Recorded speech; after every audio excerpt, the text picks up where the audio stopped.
There were 50 yards between them. Prince Oberyn advanced quickly. Sir Gregor more ominously.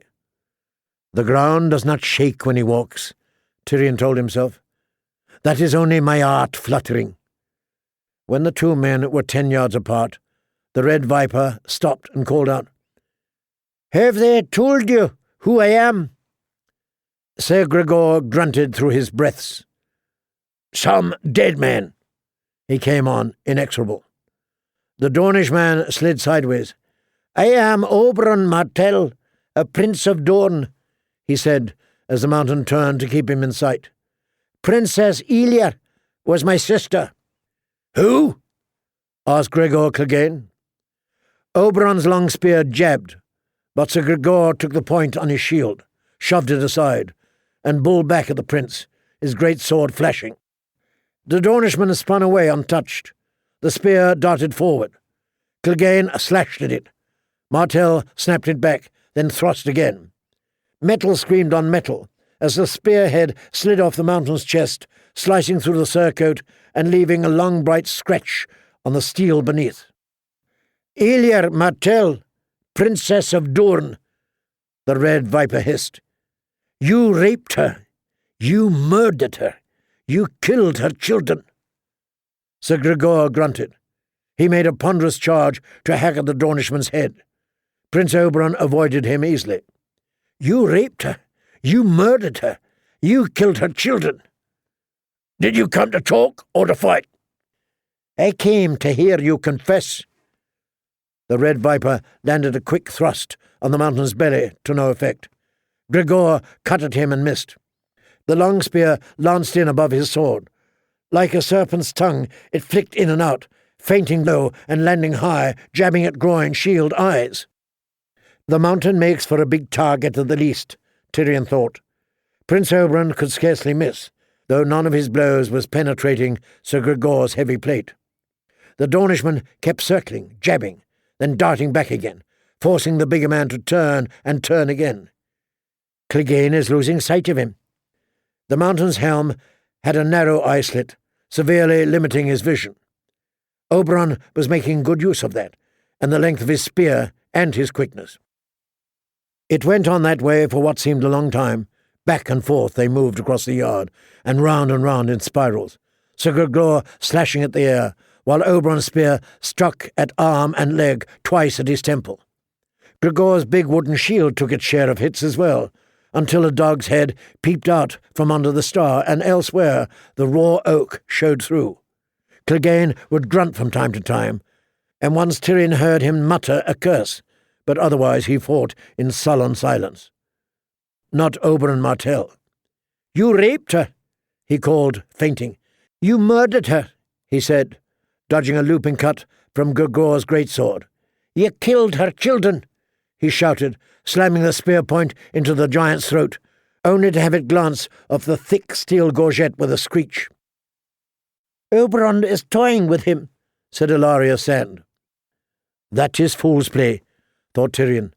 "The mountain is too bloody big to be any man's toy."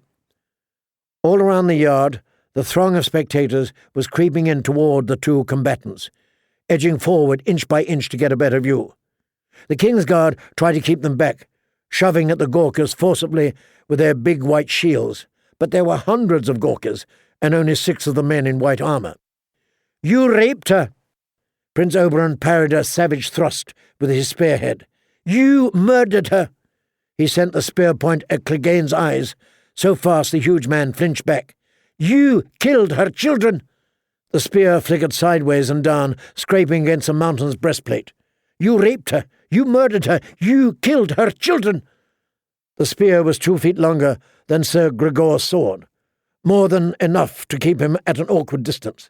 He hacked at the shaft whenever Oberyn lunged at him, trying to lop off the spearhead, but he might as well have been trying to hack the wings off a fly. "You raped her! You murdered her! You killed her children!" Gregor tried to bullrush, but Oberyn skipped aside and circled round his back. "You raped her! You murdered her! You killed her children!" "Be quiet!" Sir Gregor seemed to be moving a little slower, and his greatsword no longer rose quite so high as it had when the contest began. "Shut your bloody mouth! You raped her, the prince said, moving to the right. Enough! Sir Gregor took 2 long strides and brought his sword down at Oberyn's head. But the Dornishman backstepped once more. You murdered her, he said. Shut up! Gregor charged headlong, right at the point of the spear, which slammed into his right breast, then slid aside with a hideous steel shriek. Suddenly the mountain was close enough to strike, his huge sword flashing in a steel blur. The crowd was screaming as well. Oberyn slipped the first blow and let go of the spear, useless now that Sir Gregor was inside it. The second cut the Dornishman caught on his shield. Metal met metal, with an ear-splitting clang, sending the red viper reeling. Sir Gregor followed, bellowing. He doesn't use words, he just roars like an animal, Tyrion thought. Oberyn's retreat became a headlong backward flight, mere inches ahead of the great sword as he slashed at his chest, his arms, his head. The stable was behind him. Spectators screamed and shoved at each other to get out of the way. One stumbled into Oberyn's back. Sir Gregor hacked down with all his savage strength. The red viper threw himself sideways, rolling. The luckless stable boy behind him was not so quick. As his arm rose to protect his face, Gregor's sword took it off between elbow and shoulder. Shut up! The mountain howled at the stable boy's scream, and this time he swung the blade sideways, sending the top half of the lad's head across the yard in a spray of blood and brains. Hundreds of spectators suddenly seemed to lose all interest in the guilt or innocence of Tyrion Lannister, judging by the way they pushed and shoved at each other to escape the yard. But the red viper of dawn was back on his feet, his long spear in hand. Elia, he called at Sir Gregor. You raped her. You murdered her. You killed her children. Now say her name. The mountain whirled. Helm, shield, sword, surcoat, he was spattered with gore from head to heels. You talk too much, he grumbled. You make my head hurt. I will hear you say it. She was Elia of Dawn. The mountain snorted contemptuously and came on, and in that moment the sun broke through the low clouds that had hidden the sky since dawn. The son of Dawn, Tyrion told himself, but it was Gregor Clegane who moved first to put the sun at his back. This is a dim and brutal man, but he has a warrior's instincts. The red viper crouched, squinting, and sent his spear darting forward again. Sir Gregor hacked at it, but the thrust had only been a feint. Off balance, he stumbled forward a step.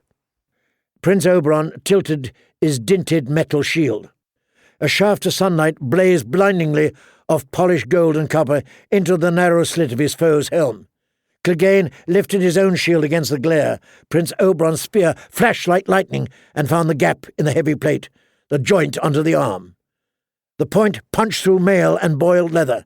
Gregor gave a choked grunt as the Dornishman twisted his spear and yanked it free. Elir! Say it! Elir of Dawn!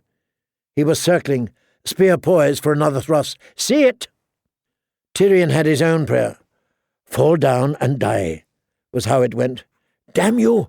Fall down and die! The blood trickling from the mountain's armpit was his own now, and he must be bleeding even more heavily inside the breastplate. When he tried to take a step, one knee buckled. Tyrion thought he was going down. Prince Oberyn had circled behind him. Elir of Dawn! He shouted. Sir Gregor started to turn, but too slow and too late. The spearhead went through the back of the knee this time, through the layers of chain and leather between the plates on thigh and calf. The mountain reeled, swayed, then collapsed, face first on the ground. His huge sword went flying from his hand. Slowly, ponderously, he rolled onto his back. The Dornishman flung away his ruined shield, grasped the spear in both hands, and sauntered away. Behind him the mountain let out a groan and pushed himself onto an elbow. Oberyn whirled cat-quick and ran at his fallen foe. Elia! He screamed as he drove the spear down with the whole weight of his body behind it. The crack of the ashwood shaft snapping was almost as sweet a sound as Cersei's wail of fury, and for an instant Prince Oberyn had wings. The snake has vaulted over the mountain. 4 feet of broken spear jutted from Clegane's belly as Prince Oberyn rose, and dusted himself off. He tossed aside the splintered spear and claimed his foe's greatsword. "If you die before you say her name, sir, I will hunt you through all 7 hells," he promised. Sir Gregor tried to rise. The broken spear had gone through him and was pinning him to the ground. He wrapped both hands about the shaft, grunting, but could not pull it out. Beneath him was a spreading pool of red. "I am feeling more innocent by the instant," Tyrion told Ilaria Sand beside him. Prince Oberyn moved closer.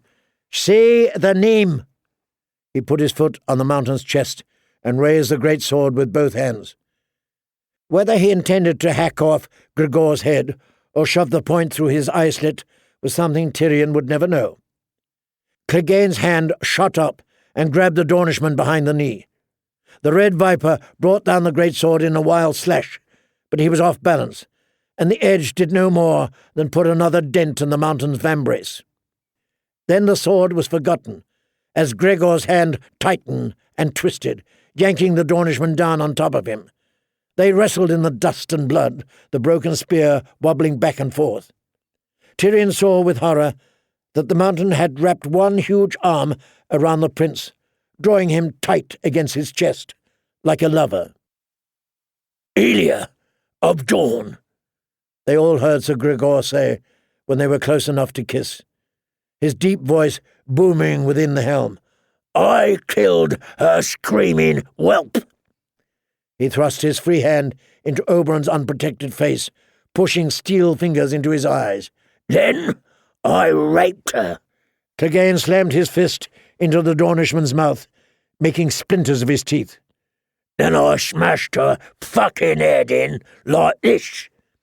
As he drew back his huge fist, the blood on his gauntlet seemed to smoke in the cold dawn air. There was a sickening crunch.